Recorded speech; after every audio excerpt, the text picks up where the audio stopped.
Hello everyone, welcome to L2A classes. So last video में मैंने आप लोगों के साथ डिस्कस करे थे प्रीवियस ईयर के क्वेश्चंस, कैसे आपको कीवर्ड की यूज़ करना है, कैसे उनको अप्लाई करना है अपने क्वेश्चंस में। मैंने आपको लास्ट क्लास में समझाया था कि कैसे कीवर्ड का अलग अलग कीवर्ड में अलग अलग डिफरेंट मीनिंग होता है और कैसे आपको उनको अप्लाई करना है, मैंने समझाया था। तो आज वाली क्लास में मैंने 23 के प्रीवियस ईयर के पूरे क्वेश्चंस आप लोग के साथ ऑलरेडी शेयर करे हैं। आज मैं आप लोगों के साथ यहाँ पर शेयर करूंगी एक अनदर ईयर जो कि है आपका 2022 ईयर। और बहुत सारे बच्चों ने यहाँ पे 21 का भी बोला था। इसके बाद नेक्स्ट कल वाली क्लास में मैं आप लोगों के साथ 21 का जो लेक्चर है वो शेयर करूंगी, ठीक है। चलिए, तो सबसे पहले यहाँ पर हम लोग देखते हैं, आप लोग भी इसको डाउनलोड कर लीजिए डायरेक्टली यूपीएससी की वेबसाइट से, ये आपको मिल जाएगा। तो यहाँ पर हम लोग देखते हैं कैसे आपको हर एक क्वेश्चन को अटेम्प्ट करना है। तो सबसे पहला क्वेश्चन, ये डायरेक्टली पेपर मैंने डाउनलोड किया है, आपको वेबसाइट पे मिल जाएगा, फ्रीली अवेलेबल है। वेबसाइट पे जाइए और वहां से डाउनलोड करिए। तो पहला क्वेश्चन देखो, मैंने कल समझाया था लास्ट क्लास में कि कीवर्ड का कितना बड़ा रोल रहता है यहाँ पर और कीवर्ड से कैसे पूरा क्वेश्चन डिफरेंस हो जाता है, ठीक है। तो देखो, सबसे पहला कीवर्ड, इस क्वेश्चन को पढ़ने के लिए मैंने आपको सोर्सेज या तरीका बताया था कि पहले आप क्या करेंगे, ऑप्शन को पढ़ेंगे, ऑप्शन की हेल्प से आप पैसेज के पूरे मीनिंग को समझने की कोशिश करेंगे कि पैसेज किस चीज के बारे में बात कर रहा है। देन उसके बाद हम क्या करेंगे, आपका फिर हम लोग मैच करेंगे, ठीक है। चलो देखो, सबसे पहला क्वेश्चन क्या है, unsustainability in the production pattern is due to the which of the following, ठीक है। अब ऑप्शन देखिए क्या कह रहा है, heavy dependence on fossil fuels, limited availability of resources, expansion of recycling, ठीक है। देखो, आपको मैंने समझाया था जब आपको कोई कीवर्ड नहीं दिया होगा, लास्ट क्लास में मैंने आपको बताया था, जैसे कि यहाँ पर देखिए आपको क्या कहा है, select the correct answer using the code given below. यहाँ पर कोई भी कीवर्ड नहीं दिया है, लाइक एजम्पशन नहीं दिया है, इन्फेरेंस नहीं दिया है, क्रक्स नहीं दिया है, कोई कीवर्ड दिख रहा है आपको। जस्ट क्या बोला है कि आपको सेलेक्ट करना है इनमें से आंसर को पैसेज को पढ़ते हुए। इसका मतलब क्या है कि मेरा इसका जो आंसर होगा ना वो मेरा पैसेज में ही होगा, पैसेज में ही कहीं ना कहीं बात करी गई होगी इस पूरे आर्टिकल के बारे में। अगर आप यहाँ पे देखोगे ना, कह रहा है heavy dependence on fossil fuels, limited availability of resources, ठीक है। मैंने आपको अप्रोच बताई है कि एटलीस्ट एक ऑप्शन को तो आपको करेक्ट करके ही मूव ऑन करना है आगे। क्या मुझे एक बात बताओ, बेसिक नॉलेज से देखो और ऊपर पैसेज में भी चेक करो, क्या रिसोर्सेज की लिमिटेड अवेलेबिलिटी है कि नहीं है। आपको पता है ना, लिमिटेड रिसोर्सेज, अनवांटेड विश, हमारी इच्छाएं बहुत सारी हैं लेकिन रिसोर्सेज क्या है, लिमिटेड है ना। इट मींस कि second one is the definitely correct, ठीक है। मैं आपको बार बार कह रही हूँ, पैसेज के आंसर्स को आप 100% करेक्ट तभी कर पाओगे जब आपको एक कॉन्फिडेंस बिल्डअप होगा प्रीवियस ईयर के क्वेश्चन की हेल्प से। बहुत कम दिन अब बचे हुए हैं, तो प्लीज इन चीजों को अप्लाई करिए और बहुत अच्छा आप स्कोर करिए, ठीक है। सेकंड करेक्ट है, it mean second is correct. Now left करिए थर्ड ऑप्शन को, ठीक है। अब मेरे पास बचेगा आइदर 1 या फिर 2 या फिर मेरा डी आंसर है। इन तीनों में कोई आंसर है। अब ध्यान से देखना, 2 तो सब में कॉमन है, तो 2 को तो मुझे चेक करना ही नहीं है। अब मुझे चेक करना है 1 और 3 को, ठीक है। अब मैंने आपको बताया था कि एक्सट्रीम वर्ड्स जो होते हैं और जो आपके बहुत ही डेफिनेटली इनकरेक्ट टाइप के स्टेटमेंट होते हैं, उनको भी हम इनकरेक्ट करते हैं। अब यहाँ पे कह रहा है heavy dependence on fossil fuels, ठीक है। आप अगर कॉमन सेंस में भी सोचो ना, यस फॉसिल फ्यूल्स पे बहुत ज्यादा डिपेंडेंट है हम। एक्सपेंशन ऑफ रिसाइकलिंग, अब हमें इन दोनों में एक को पैसेज में जाके देखना पड़ेगा कि क्या इसमें करेक्ट है, लेकिन एक तो मैंने हटा लिया ना, मैंने एक ऑप्शन तो एलिमिनेट कर दिया ना 3 ऑप्शन है मेरे पास। अब देखते हैं क्या होगा। इसको भी मैं वैसे तरीका बता सकती हूँ, बट वो गेस वर्क को तुक्काबाजी हम लोग नहीं करेंगे, हम लोग लॉजिक की हेल्प से समझेंगे, ठीक है। वैसे जनरली लॉजिक क्या होता है, अगर 3 ऑप्शन है ना तो ओनली सिर्फ 1 करेक्ट नहीं होता है बेसिकली, ठीक है। तो क्या होगा, या तो फिर आंसर इसका ए होगा या तो डी होगा। सारे करेक्ट नहीं होते हैं, सिर्फ 2 ही करेक्ट होंगे तो आंसर ए हो जाएगा। बट ऐसे हम लोग गेस वर्क में नहीं जाएंगे, आपको हमें ऑप्शंस पे आना है, ठीक है। चलो देखो, अब सबसे पहले यहाँ पर अब हम चलते हैं, ठीक है। अब चलो इसके पैसेज पे चलते हैं। Heavy dependence on fossil fuels, limited availability of resources and expansion of recycling. तो लिमिटेड अवेलेबिलिटी ऑफ रिसोर्सेज आपको पता चल गया करेक्ट है। नाउ 1 और 3 में हमें चेक करना है। चलो अब हम पढ़ेंगे पैसेज को। अब आपके दिमाग में थोड़ा बहुत क्लियर हो गया होगा कि ऐसे पैसेज किस चीज के बारे में बात कर रहा है, जस्ट ऑप्शन को पढ़ के हमें समझ में आता है। देखो क्या है, the main threat of maintaining progress in human development come from the increasingly evident unsustainability of production and consumption pattern. आपको ऐसा लिखा हुआ पैसेज में जरूर मिलेगा, ध्यान से पढ़ना बस। Current production model rely heavily on the fossil fuels, लिख दिया है। करंट जो हमारा प्रोडक्शन मॉडल है वो किस पे रिलाई करता है, कह रहा है हेवीली फॉसिल फ्यूल्स के ऊपर, लिखा है डायरेक्टली लाइन। तो क्या आप इसको इनकरेक्ट करोगे? कोई भी कीवर्ड नहीं है, ना उसने एजम्पशन लिखा है, ना उसने इन्फेरेंस लिखा है, ना उसने क्रक्स लिखा है, उसने सिर्फ बोला है कि पैसेज को पढ़ के ये बताओ मुझे ये करेक्ट है नहीं, यानी कि heavy dependence on fossil fuels directly given, rely heavily on the fossil fuels, it means कि ये मेरा क्या है, करेक्ट है। ठीक है, अब आगे बढ़ते हैं। थर्ड भी हमारे पास ऑप्शन है, उसको भी पढ़ लेते हैं। We now know that this is unsustainable because the resources are finite। देखो ये भी मिल गई सेकेंड लाइन, रिसोर्सेज जो है आपके वो क्या है, फाइनाइट है, यानी कि लिमिटेड अवेलेबिलिटी है किसकी, रिसोर्सेज की। आगे कह रहा है the close link between the economic growth and greenhouse gas emission need to serve for the human development to become truly sustainable. Some developed countries have begun to alleviate the worst effect of by expanding recycling and investing in the public transport and infrastructure। ठीक है, ऐसा कोई option था हमारे पास, जरा देखते हैं हम। ऐसा ऑप्शन यहाँ पर था हमारे पास, देखिए जल्दी से क्या बोला है, एक्सपेंशन ऑफ रिसाइकलिंग। ठीक है, ये क्या कह रहा है यहाँ पर, सम डेवलप कंट्री, यानी कि कुछ जो डेवलप कंट्री हैं उन्होंने बिगिन किया है एलिवेट करना इसके वर्स्ट इफेक्ट को by expending in recycling and investing in the public transport and infrastructure. तो एक डायरेक्टली इसने ये नहीं बोला है कि एक्सपेंशन ऑफ रिसाइकलिंग हो रहा है, उन्होंने क्या कहा है, इसके नेगेटिव इंपैक्ट को हटाने के लिए हम लोग एक्सपेंड कर रहे हैं रिसाइकलिंग को। ठीक है, आगे कह रहा है but most developing country are hampered by the high cost and low availability. इसका मतलब हर किसी में यूनिवर्सल ट्रू नहीं हो रहा है एक्सपेंशन ऑफ रिसाइकलिंग। वो बोल रहा है, कंफ्यूज मत होना, यहाँ पर उसने बोला है, देखो क्या कहा है, कुछ डेवलप कंट्री जो है वो शुरू करी है इसका वर्स्ट इफेक्ट को एलिवेट करना बाय कैसे, expanding recycling and investing in the public transport and infrastructure. But develop country जो है उनके पास वो हैम्पर हो रहे हैं इस चीज से, क्योंकि उनके पास हाई कॉस्ट है इसकी और लो क्या है, अवेलेबिलिटी, यानी कि ये ऑप्शन मेरा करेक्ट नहीं है। एक्सपेंशन ऑफ रिसाइकलिंग की डायरेक्टली बात नहीं करी है, उसने ये बोला है कि कुछ जो डेवलप कंट्री हैं वो क्या कर रही है, इसके वर्स्ट इफेक्ट से बचने के लिए आपका क्या कर रही है, इसको रिसाइकिल कर रही है। तो यानी कि मेरे दो ऑप्शन तो डायरेक्टली गिवन है पैसेज में, तो आंसर इसका क्या हो जाएगा, answer will B 1, that is A only. तो यहाँ पर 1 और 2 जो है ये मेरे करेक्ट हो जाएंगे। ठीक है, ये हो गया आपको पहले क्वेश्चन को करने का तरीका। चलो अब आते हैं नेक्स्ट क्वेश्चन पे। नेक्स्ट क्वेश्चन को देखिए, यहाँ पे ये भी आपको पैसेज से ही सेलेक्ट करना है, ध्यान से देखिए। अगला क्वेश्चन क्या है, कंसिडर द फॉलोइंग स्टेटमेंट। ठीक है, develop country can support the developing country transition to sustainable human development by. Question समझ में आ रहा है, क्वेश्चन क्या कहना चाह रहा है, आपको पहले भाव समझना है क्वेश्चन का। ठीक है, देखो क्या कह रहा है, डेवलप कंट्री जो है, जो डेवलप कंट्री है वो आपकी सपोर्ट कर सकती है डेवलपिंग कंट्री को, ताकि वो ट्रांजिशन करें एक सस्टेनेबल ह्यूमन डेवलपमेंट बाय। कैसे करेंगे, देखो सबसे पहले बोला है making clean energy sources available at low cost, तभी कर पाएंगे। अगर जो गरीब कंट्री, डेवलपिंग कंट्री को ऐसे समझिए आप, एग्जांपल ऐसे लीजिए, एक बहुत रिच कंट्री है, एक थोड़ी सी पुअर कंट्री है, तो पुअर कंट्री के पास उतने सारे फाइनेंस नहीं है, उतने सारे रिसोर्सेज नहीं है, तो उसको क्या चाहिए होगा, आप जितने कम रेट में उसको प्रोवाइड कर सकोगे उसके लिए उतना अच्छा होगा, है ना, ताकि वो उन चीजों को क्या कर पाएगी, आपकी अडॉप्ट कर पाएगी अपने इसमें, समझ रहे हो। तो देखो यहाँ पर क्या कह रहा है, making clean energy at the low cost. ठीक है, लो कॉस्ट में करोगे तो ऑब्वियसली जो आपकी डेवलपिंग कंट्री है वो एफोर्ड कर पाएंगी। तो फर्स्ट मेरा करेक्ट होना है, तो सेकंड मेरा हट जाएगा। अब मेरे ऑप्शन बचेंगे 3, या तो मेरा ए आंसर होगा, या मेरा बी होगा, या फिर मेरा डी आंसर होगा। ठीक है, सेकंड क्या कह रहा है, providing loan for improving there public transport and nominal interest rate.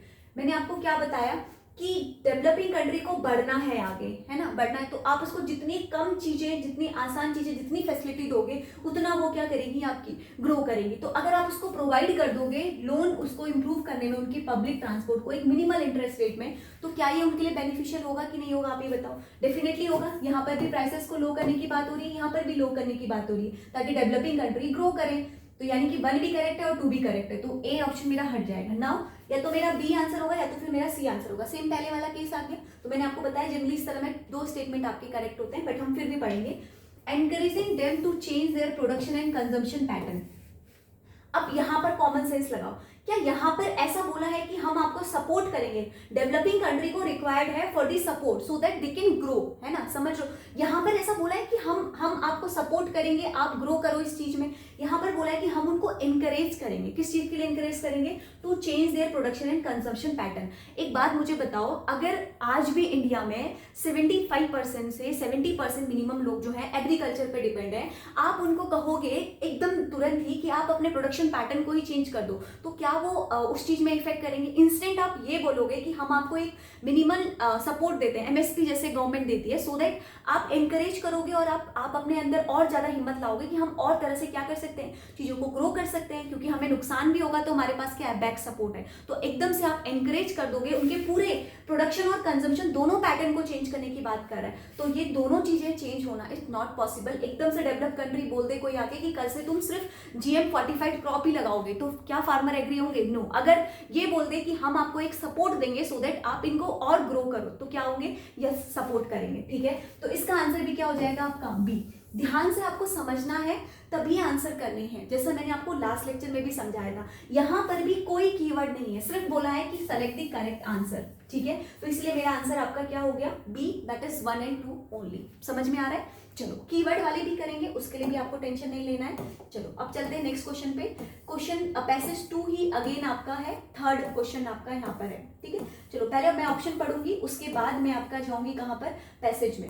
ठीक है, देखो अब यहाँ पर ऑप्शन पढ़िए क्या कह रहा है। According to the passage given above, deforestation and denudation will ultimately lead to the which of the following? ठीक है, बहुत ही बेसिक टर्म है, आप सबने सुना होगा डिफॉरेस्टेशन। क्या सुना है? डिफॉरेस्टेशन की वजह से क्या होता है, एंड डेनुडेशन की वजह से किस चीज का अल्टीमेटली आपको इंपैक्ट पड़ता है, क्वेश्चन में ये कह रहा है। ठीक है, देखो पहला कह रहा है depletion of soil resources, next कह रहा है storage shortage of land for the common man, and last one is lack of water for the cultivation. बताओ मुझे क्या होगा अगर डिफॉरेस्टेशन और डेनुडेशन अल्टीमेटली किस चीज की तरफ लीड करेंगे? मैं नहीं कह रही हूँ आपको आप पैसेज में जाओ, आप मुझे कॉमन सेंस से बताओ। अगर डिफॉरेस्टेशन होगा, बहुत ही बेसिक है, बहुत छोटी क्लासेस में और ज्योग्राफी में हम लोग एवरी टाइम पढ़ते हैं कि अगर डिफॉरेस्टेशन होगा, जितना ज्यादा डिफॉरेस्टेशन होगा तो डिप्लीशन ऑफ सॉइल रिसोर्सेज तो होंगे ना। समझ रहे हो? क्यों? क्योंकि टॉप मोस्ट सॉइल के जितने भी रिसोर्स हैं वो डिप्लीशिएट तो होंगे, आप फॉरेस्ट का डिफॉरेस्टेशन कर रहे हो। तो पहला तो डेफिनेटली करेक्ट है, तो पहला करेक्ट है, तो फिर सेकेंड ऑप्शन मेरा हट जाएगा। या तो मेरा 1 आंसर होगा, या मेरा सी आंसर होगा, या फिर मेरा डी आंसर होगा। ठीक है, अब देखो सेकेंड और थर्ड ऑप्शन को ध्यान से पढ़ो। ठीक है, सेकेंड ऑप्शन कह रहा है कि शॉर्टेज ऑफ लैंड हो जाएगी for the common man. Common man के लिए आपका शॉर्टेज ऑफ लैंड हो जाएगा अगर आप डिफॉरेस्टेशन करोगे। क्या ये लॉजिकली करेक्ट है? मुझे बस इतना बताओ कि क्या ये लॉजिकली करेक्ट है। मैं डिफॉरेस्टेशन कर रही हूँ, मैं फॉरेस्ट को खत्म कर रही हूँ, तो क्या उसके लिए मेरे पास शॉर्टेज होगी कॉमन मैन के लिए लैंड की, या फिर बढ़ेगा? बिल्कुल कॉन्ट्राडिक्ट ऑप्शन है ना ये, तो समझ लो। तो डी तो मेरा ऑप्शन होगा ही नहीं, तो डी मेरा आंसर, सेकंड मेरा आंसर होगा ही नहीं, सेकंड ऑप्शन ही नहीं होगा, तो आपको आंसर मिल गया सी 1 और 3। यस, लैक होगी water resources, water for cultivation के लिए, ऑब्वियसली होगा। समझ रहे हो? तो इस तरह से आपको लॉजिकली सोचना है कि क्या आंसर होगा मेरा। तो आंसर क्या हो जाएगा मेरा? पहली चीज डिप्लीशन ऑफ सॉइल रिसोर्सेज होगा, another thing is lack of water होगा फॉर दी कल्टिवेशन। ठीक है, तो आंसर इसका हो जाएगा मेरा सी 1 and 3। आपको भी अप्लाई करना है इन चीजों को, जस्ट लिखकर बस देखकर नहीं करना है। ठीक है, आपको अप्लाई करना है इनको, और बिल्कुल अभी जितने दिन बचे हैं उसमें प्रैक्टिस करनी है इन चीजों की। बिल्कुल सोच के एकदम आराम से समय दीजिए पैसेजेस को, और उसके बाद आप आराम से करिए। ठीक है, कोई वो नहीं है। अब आप आइए नेक्स्ट पैसेज में, 11th में। ठीक है, अब यहाँ पर देखते हैं 11th में क्या पैसेज बोला है। तो वही रहेगी अप्रोच, पहले हम आपके ऑप्शन देखेंगे, देन हम जाएंगे आपका किसकी तरफ? पैसेज की तरफ। देखो कल बताया था best reflect of the passage of author, message of the author of the passage, यानी कि बेस्ट रिफ्लेक्ट बताना है। जब भी ध्यान से समझना, जब भी बेस्ट रिफ्लेक्ट लिखेगा ना, सारे ही ऑप्शन आपको ऑलमोस्ट सिमिलर टाइप के लगेंगे। मतलब आपको थोड़ा सा इसमें वो रहता है कि एक ऑप्शन तो आप एलिमिनेट कर पाओगे, बट जो बाकी ऑप्शन रहते हैं ना, जैसे लॉजिकली होता है, तो लॉजिकल वाले में थोड़ा सा इजी हो जाता है आंसर करना। लेकिन जहाँ पर बेस्ट रिफ्लेक्ट लिखता है ना, वहां पर क्या है कि आपको थोड़ा सा दिमाग को खोल के करना है, बिकॉज 2 ऑप्शन ऐसे होते हैं बेस्ट रिफ्लेक्ट में जहां पर हम लोग कंफ्यूज हो जाते हैं कि यस ये भी करेक्ट हो सकता है, ये भी करेक्ट हो सकता है। ठीक है, चलो अब सेम अप्रोच पढ़ो, पहले एक बार पैसेज को ध्यान से पढ़ो कि क्या इसका आंसर है। देखो क्या रहा है, we assume that in a democracy any politician is qualified to administer a state. पढ़ो तो, कोई भी पॉलिटिशियन आपका क्वालिफाइड है कि वो एडमिनिस्टर कर सकता है स्टेट को। ध्यान से देखो, कल भी मैंने आपको बताए थे एक्सट्रीम वर्ड एनी, जहां पर भी आए वहां पे अपने दिमाग की बत्ती को जला लेना है। तो एनी पॉलिटिशियन नहीं भाई, अगर हम एज्यूम करते हैं किसी डेमोक्रेसी में कोई भी पॉलिटिशियन जो है वो क्वालिफाइड है एडमिनिस्टर करने के लिए स्टेट को, नो, तो पहला ऑप्शन मेरा इनकरेक्ट हो जाता है। ऐसे ऑप्शन पे बिल्कुल भी वो नहीं करना है। देखो अगला ऑप्शन क्या कह रहा है, ध्यान से देखो, politician should be selected from the those train in administration. ऐसा होता है क्या? पॉलिटिशियन सिर्फ वहीं से सेलेक्ट होने चाहिए जो कि आपके ट्रेंड है एडमिनिस्ट्रेशन में? नो भाई, ऐसे तो हमने कहीं नहीं पढ़ा। ठीक है, अब मेरे पास दो ही ऑप्शन बच गए। देखो कितना इजी है बेस्ट रिफ्लेक्ट पे पहुंचना। देखो वी नीड, पहले हम इसको पढ़ते हैं। We need to diversify a method of bearing incompetence for the public office. ठीक है, लास्ट कह रहा है as voters select their administrator, the eligibility of politician to administer state cannot be questioned। देखो आ गए ना extreme word, this is the extreme word जो मैं आपसे कल लास्ट पैसेज में भी कह रही थी कि कैसे करना है। This is again extreme word जो आपको, जहां पर आपको क्या हो जाना है, स्टक हो जाना है कि अरे ये भी एक्सट्रीम ये भी एक्सट्रीम। एनी पॉलिटिशियन, नो ऐसा नहीं होता है। एनी, कोई भी पॉलिटिशियन, कोई भी, कैन नॉट बी क्वेश्चन, नहीं, शुड बी, एकदम माइंडली कह रहे हैं कि पॉलिटिशियन जो है वो वही सेलेक्ट होने चाहिए जो कि ट्रेंड है एडमिनिस्ट्रेशन में। ऐसा नहीं होता है। अगर हम एडमिनिस्ट्रेशन में सिर्फ ट्रेंड पॉलिटिशियन ही सेलेक्ट करेंगे तो बाकी लोग क्या करेंगे? आपने देखा है ना कैसे कैसे लोग आज की कंट्री को रन करते हैं। तो बेसिक है, तो आंसर क्या आ जाएगा मेरा? सी। अपने आप पे ट्रस्ट रखिए और अपने इन पे ट्रस्ट रखिए, आप आंसर कर पाएंगे। ठीक है, चलो अब आते हैं 12 पे। 12 भी जस्ट यहीं पर ही है। अब देखिए 12 क्वेश्चन को। Why is the methodology adopted in India to count the poor debatable? ठीक है, क्यों है डिबेटेबल जो इंडिया में पुअर को काउंट करने के लिए मेथोडोलॉजी आपकी अपनाई गई है? ये क्वेश्चन में पूछा गया है। ठीक है, अब पढ़िए, ध्यान से पढ़िए इनके ऑप्शंस को और फाइंड करिए कि कहीं पर आपको कोई एक्सट्रीम वर्ड मिल रहा है, उन पे स्टक हो जाइए। देखिए देयर इज नो यूनिफॉर्म मिला, एक एक्सट्रीम वर्ड मिला है। ढूंढिए पैसेज में, आप खुद से ढूंढिए, देखिए कोई है। हाँ, no uniform standard for measuring the poverty. No uniform तो कुछ चीज हुई है ही नहीं, जहां पे मैंने आपको कहा है एक्सट्रीम वर्ड पे आपको रुक जाना है। बाकी ऑप्शन को देखिए क्या होगा इसका answer. There is some confusing regarding what should constitute the poverty line.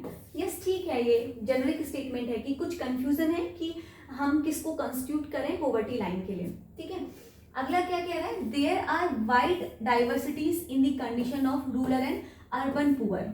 ठीक है, अगला कह रहा है it is based on the proportion of poverty as merge income और द बाइंग कैपेसिटी।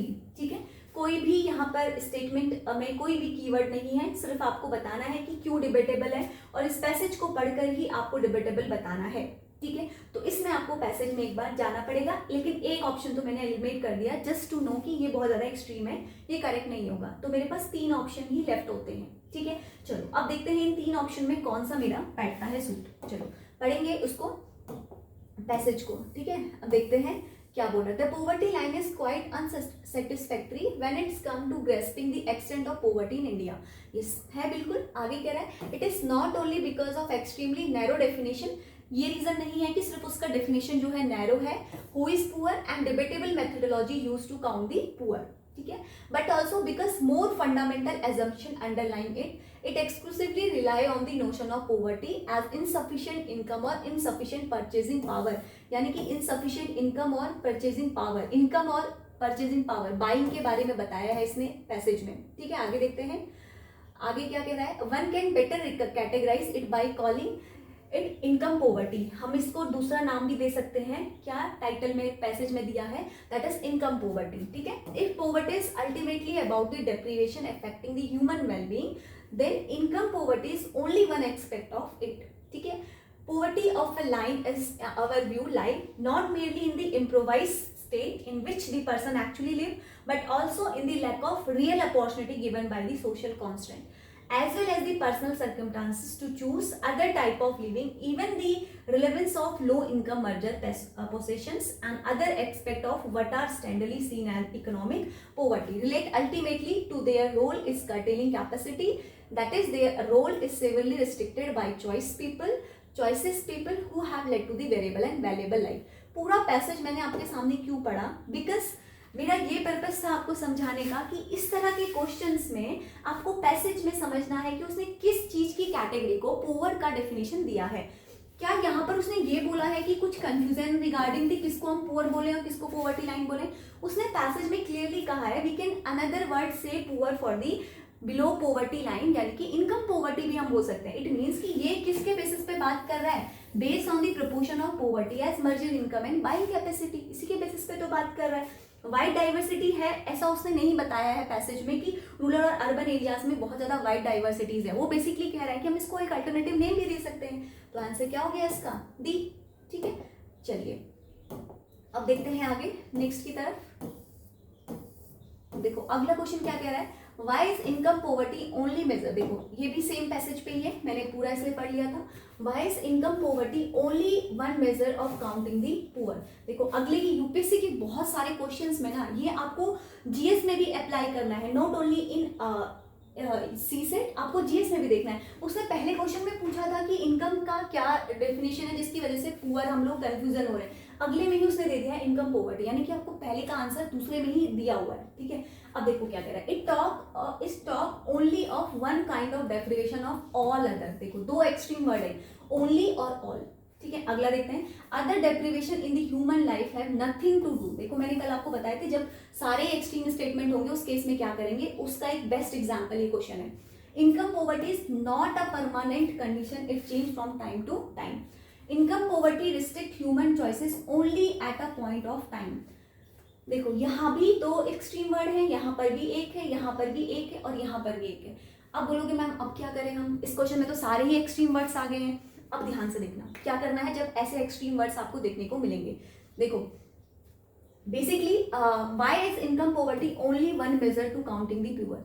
क्यों इनकम पॉवर्टी ही एक मेजर है जिसके बेसिस पे हम पुअर को क्लासिफाई करते हैं, ये इस क्वेश्चन में कह रहा है। ठीक है, देखो ये it talk of only one kind of deprivation and ignoring all other. बात सही है, सिर्फ हम इनकम को ही काउंट कर रहे हैं, बाकी सबको हम लोग नेग्लेक्ट कर रहे हैं। यस, नेगेटिव में भी एक पॉजिटिव भाव है इसका, जो ये बताना चाह रहा है कि ये रीजन है, और यही हमने ऊपर पैसेज में भी पढ़ा। ठीक है, आगे दूसरा ऑप्शन क्या कह रहा है, other deprivation in human life has nothing to do with lack purchasing power, lack of purchasing power.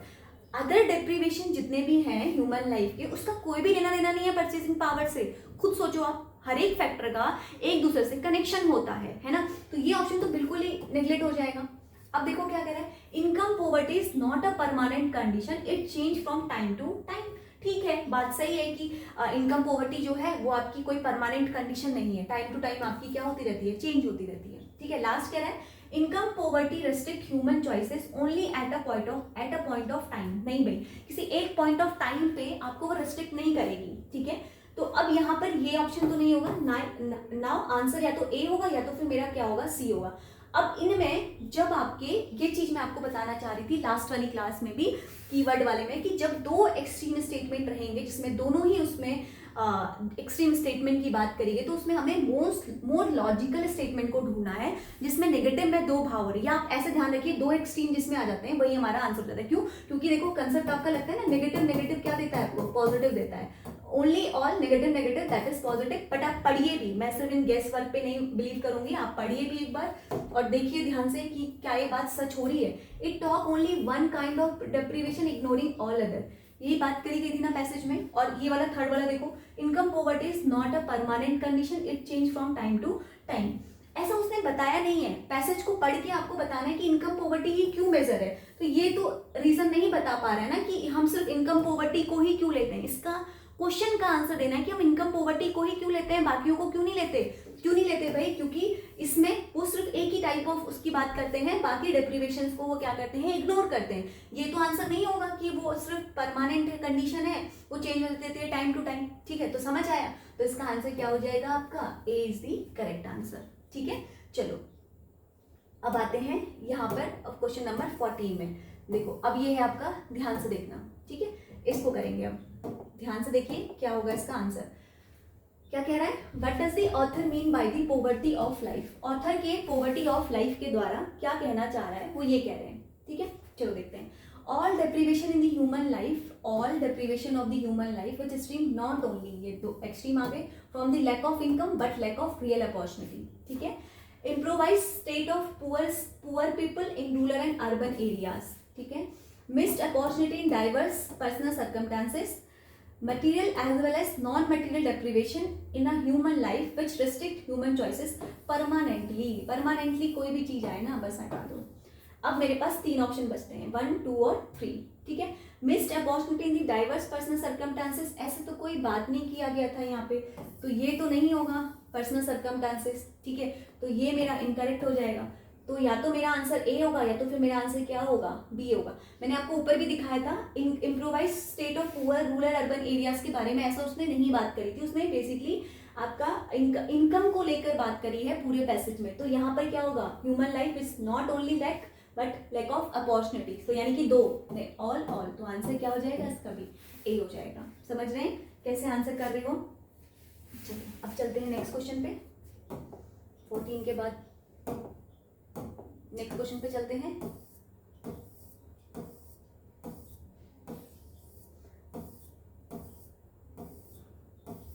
थोड़े से मैं आपको अजम्पशन वाले क्वेश्चंस भी करा देती हूँ। कल मैंने आपको अजम्पशन कीवर्ड बताया था ना, देखिए ये रहा आपका एजम्पशन का क्वेश्चन, ठीक है। 2 क्वेश्चन यहाँ पे एजम्पशन के, मैं एजम्पशन के भी क्वेश्चन आपको करा देती हूँ। देखिए यहाँ पे क्या बोला है, based on the above passage following assumption has been made. Assumption के बारे में मैंने आपको क्या बताया था, एजम्पशन का आंसर कभी भी आपको डायरेक्टली पैसेज में नहीं मिलेगा, आपको समझाया था, क्योंकि ये एज्यूम करने वाला वर्ड होता है। एंड अगर वो पैसेज में नहीं दिया है बट वो लॉजिकली करेक्ट है, तो आंसर क्या होगा, आपको मैंने बताया था, आंसर करेक्ट होगा। जरूरी नहीं है कि वो पैसेज में दिया हो, पैसेज में नहीं भी दिया है, लॉजिकली अगर करेक्ट है तो आंसर आपका क्या होगा, करेक्ट होगा, ठीक है। चलो यही चीज को आपको दिमाग में लाना है।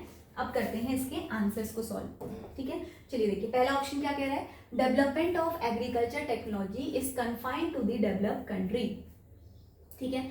सोचिए क्या ये लॉजिकली करेक्ट है, एक बार बताइए। अगला कह रहा है agriculture technology is not adopted in the developing country. क्यों नहीं कर रहे हैं भाई, डेवलपिंग कंट्री भी तो कर रही है। ऐसा तो नहीं है कि ये कोई टेक्नोलॉजी, ये एक बात मुझे आप बताओ, technology is an evolving field, ठीक है। साइंस एंड टेक में भी जनरली हम डी आंसर कर देते हैं ना, ऑल ऑफ दी अबव, क्यों करते हैं, देयर इज अ रीजन समझो, लॉजिक समझो, तब आंसर कर पाओगे। कह रहे हैं कि टेक्नोलॉजी, ठीक है, technology is a evolving thing ना। कोई एक पर्टिकुलर कंट्री में, सपोज एग्जांपल से समझते हैं, एक कंट्री आपकी ए है and another country is B, ठीक है। मैं मानती हूँ कि ये डेवलप कंट्री है, ठीक है, और ये आपकी डेवलपिंग कंट्री, यानी कि ये ग्रो हो चुकी है बहुत ज्यादा और ये ग्रोइंग फेज में आपकी है, ठीक है। इसके पास टेक्नोलॉजी बहुत हाई होंगी as compare to the develop country. But एक बात बताओ, ऐसा है क्या सिर्फ इसी के पास होंगी एग्रीकल्चर की टेक्नोलॉजी, क्या इनके पास अपने लेवल पे नहीं होंगी, कुछ ना कुछ तो इनके पास भी होंगी ना, ठीक है। क्या ये लोग एग्रीकल्चर के लिए कोई टेक्नोलॉजी नहीं लगा रहे होंगे, ऑब्वियसली लगा रहे होंगे, इनके पास बहुत हाई फाई टेक्नोलॉजीज होंगी, बट इनके पास भी तो कुछ ना कुछ होंगी, समझ रहे हैं। तो ये क्या कह रहा है, पहला option, development of agriculture technology is confined to the develop countries only. सिर्फ डेवलप कंट्रीज के पास ही है, नहीं भाई, यहाँ पे भी तो कुछ ना कुछ टेक्नोलॉजीज हैं, ठीक है। अगला ऑप्शन क्या है, agriculture technology is not adopted in the developing country. क्यों नहीं है डेवलपिंग कंट्री में, डेवलपिंग कंट्री का एग्जांपल ले लो, इंडिया है, क्या यहाँ पर कोई एग्रीकल्चर टेक्नोलॉजी नहीं है क्या, ऑब्वियसली है, यहाँ पर बहुत सारी चीजें चेंज हो रही है, बहुत सारी चीजें बदल रही है, तो क्या ये ऑप्शन करेक्ट होगा हमारा, लॉजिकली इनकरेक्ट है, तो इसका आंसर क्या हो जाएगा आपका, इसका आंसर आपका क्या हो जाएगा, इसका आंसर अगर हम देखेंगे तो यहाँ पर ऑप्शन दे रखे हैं 1 ओनली, तो इसका आंसर आपका क्या हो जाएगा, डी, नाइदर 1 एंड नॉट 2। अब आप लोग क्या करेंगे, ये वाला क्वेश्चन मेरे साथ ट्राई करेंगे, ये वाला क्वेश्चन करिए, क्वेश्चन नंबर 22 करिए, बताइए मुझे क्वेश्चन नंबर 22। एजम्पशन वाला मुझे बेसिकली आपको कराना था, बाकी की तो मैंने आपको बहुत सारे कीवर्ड्स बताए थे। 22 ट्राई करिए, पढ़िए ध्यान से, क्या कह रहे हैं देखो, poor country need to bring about the change in their existing pattern technology, farming technology. यही चीज मैं अभी आपको बताना चाह रही थी, अगर पुअर कंट्री है, डेवलपिंग कंट्री है, तो उसको अपनी फार्मिंग टेक्नोलॉजी को बढ़ाना चाहिए, लेकिन ऐसा तो नहीं है कि उनके पास कोई टेक्नोलॉजी नहीं है ना, बट उसको क्या करना होगा, उसको कंपेयर करना होगा डेवलप कंट्री के कंपेरिजन में। तो ये तो बिल्कुल लॉजिकली करेक्ट है, जितनी भी पुअर कंट्री है, बहुत जेनरिक स्टेटमेंट में बोला है, need to bring change in their existing farming techniques, ठीक है। तो बिल्कुल जरूरत है कि पुअर कंट्रीज को कि वो आपका क्या करें, वो आपका चेंज करें। तो पहला तो मेरा करेक्ट हो गया। अगला क्या कह रहा है, develop country have better infrastructure and they waste less food, ठीक है। क्या कह रहा है देखो, डेवलप कंट्री के पास बेटर इंफ्रास्ट्रक्चर है एंड वो वेस्ट करते हैं लेस फूड। ऐसा कहाँ पर बताया गया है, आप मुझे एक बात बताओ, जो 22 यहाँ पर बोल रहा है ऑप्शन, ठीक है, ये कह रहा है कि डेवलप कंट्री के पास बेटर इंफ्रास्ट्रक्चर है, yes I agree with this point, but second क्या लिख दिया देखो, and they waste less food. ऐसा तो नहीं है कि अगर अच्छा है आपके पास इंफ्रास्ट्रक्चर है तो आप लेस फूड को वेस्ट करोगे, कोई लिंक ही नहीं है पहले स्टेटमेंट का दूसरे स्टेटमेंट से, तो सेकंड स्टेटमेंट मेरा इनकरेक्ट हो जाएगा, आंसर क्या हो जाएगा 1 ओनली, ठीक है। चलो अब देखते हैं नेक्स्ट क्वेश्चन, इसको देखिए, ये भी अगेन एजम्पशन का क्वेश्चन है। 23 को आंसर करिए, क्वेश्चन नंबर 23 का आंसर करेंगे, क्या होगा देखो, क्या कह रहा है, based on the above passage following assumption has been made, ठीक है। Growing food enough food for the future generation will be challenges, ठीक है। Corporate farming is a viable option for food security in poor country, बताओ तो मुझे आप। पहला option तो बिल्कुल सही है, देखो growing enough food for the future generation will B challenge, बिल्कुल है। आपने पढ़ा है ना, हंगर में बहुत सारी कंट्रीज ऐसी हैं जो आज भी बहुत पीछे हैं, और आने वाले समय में ये और ज़्यादा चैलेंजिंग बनता जाएगा, because we are shifting towards the industrialisation. तो फार्मिंग जो है वो आपकी अब क्या होती जा रही है, पीछे होती जा रही है। बिल्कुल ये एकदम जेनरिक सा स्टेटमेंट है और करेक्ट स्टेटमेंट है, ठीक है। तो पहला स्टेटमेंट मेरा करेक्ट हो गया, growing enough food for the future generation will be challenges. अब नेक्स्ट देखो क्या कह रहा है, corporate farming is a viable option for the food security in poor country. Poor countries के पास तो नॉर्मल फार्मिंग करने के लिए भी रिसोर्सेज नहीं है, समझ रहे हो, they are already lacking with the resources and infrastructure. उनके पास तो फार्मर्स के पास गवर्नमेंट सपोर्ट करके एमएसपी दे दे के उनसे एग्रीकल्चर कल्टीवेशन करा रही है, तो how they can shift toward the corporate farming, समझ रहे हो। तो इट्स अ बिग चैलेंज है ना। अभी तुरंत ही पॉसिबल है कि कॉर्पोरेट फार्मिंग एक बहुत बड़ा वायबल ऑप्शन है, no we can see we can provide a good technology, good infrastructure so that they can grow also, but this is not the correct ना कि corporate farming is a viable option for the food security, समझ लो। तो तुरंत ही नहीं हो पाएगा ये चीज, तो इसीलिए मेरा ये आंसर तो करेक्ट नहीं होगा, corporate farming is not a viable option, ठीक है। तो लॉजिकली सोचना है, मैंने क्या बोला, assumption का answer is not given in the passage, you can just take in hint की what the passage is talking about, but ultimately the answer will be from the logic and your common sense and your basic understanding of the statement, what the statement is talking about, समझ रहे हो। पूरे का पूरा game है आपका, आप इस लाइन को समझ पा रहे हो कि नहीं समझ पा रहे हो, ठीक है। तो इसका आंसर आपका क्या हो जाएगा, the answer will B A1 only, ठीक है। चलो अब देखते हैं नेक्स्ट क्वेश्चन की तरफ। नेक्स्ट क्वेश्चन अब यहाँ पे आपके ये सब क्वेश्चंस भी मैंने कराए हुए हैं, यहाँ पर आप देखते हैं नेक्स्ट क्वेश्चन आपका अगेन पैसेज का, ठीक है। अनदर कीवर्ड पे हम लोग काम करेंगे, देखते हैं क्या कीवर्ड दिया है। क्वेश्चन नंबर 31 सॉरी देखो क्या कह रहा है यहाँ पर, select the correct answer using the code given below. Simple से कोड दिए हैं, इस तरह के क्वेश्चन को करना ना थोड़ा इजी होता है, ध्यान से बस देखना, ठीक है। देखो अब यहाँ पर पहला ऑप्शन देखो क्या कह रहा है, species not fully prepared to face the environmental changes that await will face extinction, ठीक है। All the existing species would get the extinct as their genome will not be with understand the biological mishap. Inability of the genome to withstand environmental changes would result in the extinction. And last आपसे कह रहा है कि extinction of species is a common feature। जो आज हमारी species जो है एक्सटिंक्ट हो रही है, ये आपका एक कॉमन फीचर है, ये कह रहा है, ठीक है। तो अब एक बार आप इसको पढ़िए ध्यान से, ठीक है। ये स्टेटमेंट तो करेक्ट है ना, extension of species a common feature, बिल्कुल खत्म होती जाती है स्पीसीज।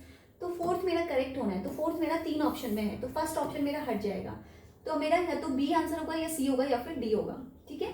अब पहला ऑप्शन पढ़िए, species not fully prepare to face the environmental changes that await will face extinction, yes correct है ना। स्पीसीज जो है हमारी क्यों एक्सटिंक्ट होती हैं, मुझे एक लॉजिक बताओ, क्यों कोई स्पीसीज एक नई जगह पे जाने पे एक्सटिंक्ट होता है, बिकॉज उसकी जो इंटरनल बॉडी है, उसका जो एडेप्टेशन है वो फुली प्रिपेयर नहीं होता कि वो क्लाइमेट चेंज के अकॉर्डिंग रजिस्ट कर सके, तो इसीलिए वो क्या हो जाती है, वो धीरे धीरे अपना एक्सटिंक्शन फेस कर जाती है, ठीक है। तो पहला स्टेटमेंट करेक्ट है, तो ये भी मेरा इनकरेक्ट हो जाएगा। नाउ मेरा आंसर या तो होगा 1 भी करेक्ट हो गया, 1 और 4 करेक्ट हो गया। अब मुझे क्या सेलेक्ट करना है, मुझे 2 और 3 में करना है, ठीक है। सेकेंड स्टेटमेंट कह रहा है all the existing species would get extinct as their genome will not withstand the biological mishap, ठीक है। अगला कह रहा है inability of genome to withstand environmental changes would result in the extinction, yes this is the main reason कि inability होती है आपकी जीनोम में, जिसकी वजह से आप environment के अकॉर्डिंग रजिस्ट नहीं कर पाते हो, जिसकी वजह से आपका एक्सटिंक्शन होता है। तो ये आंसर आपका क्या हो जाएगा, सी। मैं आपको एक एग्जांपल देती हूँ, फॉर एन एग्जांपल अगर हम इंडिया के मैप को लेते हैं, ठीक है, there is a different climatic condition in the India itself. अगर आप नदर्न पार्ट की तरफ जाओगे तो there will be a Himalayan region ना, उत्तराखंड, जम्मू एंड कश्मीर, हिमाचल, तो वहाँ का जो वेदर पैटर्न है, क्लाइमेटिक कंडीशन है, that is completely different from the southern India. अब एडेप्टेशन का मतलब बेसिकली क्या होता है, स्पीसीज भी वैसे ही एक्सटिंक्ट होती हैं। अगर जो स्पीसीज आपको नदर्न रीजन में मिलेगी, क्या वो आपको सदर्न रीजन में मिलती है, या जो क्रॉप आपकी नदर्न रीजन में होती है क्या वो सदर्न रीजन में होती है, क्यों, क्योंकि दोनों की क्लाइमेटिक कंडीशन अलग है ना। अगर नदर्न रीजन का, उत्तराखंड, हिमाचल का कोई पर्सन आपका साउथ इंडिया में जाके रहने लगे या दिल्ली के नीचे एरिया में भी आ जाए, तो क्या होता है, they facing a different kind of challenges, health issues उनको होने लगते हैं, उनका जीनोम, उनकी बायोलॉजिकल फीचर उस तरह से एडॉप्ट नहीं हो पाते हैं। जब धीरे धीरे वो समय के साथ वहाँ पे रहते हैं, आफ्टर अ टाइम वहाँ पे एडेप्टेशन होता है, अदरवाइज बहुत सारी स्पीसीज क्या हो जाती हैं, एक्सटिंक्ट हो जाती हैं। लोग घर छोड़ के क्या हो जाते हैं, वापस अपने नेटिव प्लेस पे चले जाते हैं। क्यों चले जाते हैं, बिकॉज वो इन्वायरमेंट के साथ क्या नहीं हुए, आपके एडप्ट नहीं हुए। तो सेम चीज यहाँ पर भी तो है, इनेबिलिटी होती है उनकी जीनोम के साथ, वो क्लाइमेट के साथ इंटरेक्ट नहीं कर पाते हैं, फेस नहीं कर पाते, इसलिए क्या होते हैं, जिसकी वजह से उनको एक्सटिंक्शन देखना पड़ता है। तो रिजल्ट किसकी वजह से होता है, यस यही आपका आंसर हो जाएगा। तो इसका आंसर आपका क्या हो जाएगा, सी। ठीक है, तो इसका आंसर भी आपका हो जाएगा सी, 1, 3 and 4 is the correct answer. ठीक है, तो यहाँ पर मैंने आप लोगों के साथ डिस्कस करे कुछ क्वेश्चंस, तो अब मैं चाहूंगी कि आप लोग जितने भी बचे हुए इसमें क्वेश्चंस है ना, एक बार खुद से अप्लाई करिए और खुद से सॉल्व करिए। मैं इसका वीडियो कल मॉर्निंग में आपको दे दूंगी, अगर जिससे नहीं सॉल्व होगा तो एक बार देख लेना। बाकी कोई डाउट्स है ना तो please ask your doubt in the comment section, because अब बहुत कम दिन बचे हुए हैं, तो अच्छे से प्रिपेयर करिए और इन सीरीज को यूज करिए सो दैट आपके कॉम्प्रिहेंशन से ही बहुत अच्छा स्कोर आ जाए और आप लोग का एक सीसेट क्लियर होने में बिल्कुल भी बैरियर ना बने और आप बहुत इजीली क्या लिख सकें, अपने मेंस का एग्जाम लिख सकें। ठीक है, तो आई होप आपको समझ आया होगा। मिलते हैं नेक्स्ट सेशन में। So thank you so much for watching us. Thank you.